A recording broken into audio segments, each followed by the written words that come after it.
তো এটা কি তোমরা দেখে সবাই বুঝতেই পারছো, তো এটা হচ্ছে কুমড়ো ফুল আর কি, ফুলের আর কি।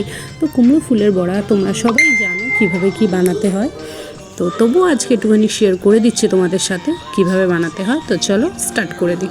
তো এখানে আগে আমি ফুলটাকে মাথায় যেটা থাকে সেটা কেটে দিয়েছি ছুরির সাহায্যে। কাটার পরে ভেতরে যে একটা লম্বা মতন একটা ফুলের মতন ছিল সেটাকে ফেলে দিয়েছি। তারপরে দেখো এখন জল দিয়ে এটাকে আমি ওয়াশ করে নিচ্ছি। তারপরে আমি একটা প্লেট নিলাম, প্লেটের মধ্যে ওয়াশ করে ফুলগুলোকে সব রেখে দিচ্ছি।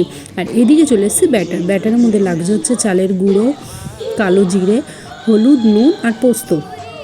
তোমরা চাইলে এখানে কাঁচা লঙ্কা অ্যাড করতে পারো, যেহেতু আমি ঝাল খাই না সেই কারণে আমি কাঁচা লঙ্কা অ্যাড করছি না। তো এবার এখানে ব্যাটারটা আমাদের রেডি হয়ে গেছে। তো দেরি না করে চলো আমরা ভেজে নিই। এদিকে তেলও গরম হয়ে গেছে, তো চলো একটা একটা করে ভাজা স্টার্ট করে দিই। যেহেতু আমার ফার্স্টেই ফুলটা যেন তো একটুখানি ভেঙে এসেছিলো বলে সেজন্য আমার একটা একটা করে ভাজা স্টার্ট করতে হয়েছে। তো না ভাঙলে গোটা থাকলে হয়তো এই দেখো দেখতে পাচ্ছ ভেঙে গেল, একটা ফুলটা ছিঁড়ে গেছে আর কি। তো এবার ফুল ছিঁড়ে যাওয়ার জন্য এই জন্য আমার একটা একটা করে দিতে হচ্ছে। আমি ফার্স্টে আগে দেখে নিলাম যে আগে একটা ভেজে সাইড করে রাখি, তারপরে আরেকটা দেবো। তো তাই আমি করেছি, আগে ফুলটাকে সাইড করে রেখে দিলাম, ঠিক পরে আবার একটা ফুল দিয়েছি। এরকম করে পরপর সবকটা আমি ভেজে নিয়েছি। আর এটা খুব সুন্দর হয়েছে, ক্রিস্পিও হয়েছে। তো তোমরা এটা সসের সাথে হোক, ডাল ভাতের সঙ্গে, তোমরা তো জানো কীভাবে খেতে হয়। তো এটা খুব ক্রাঞ্চি। তো চলো টাটা বাই বাই, আজকে মতো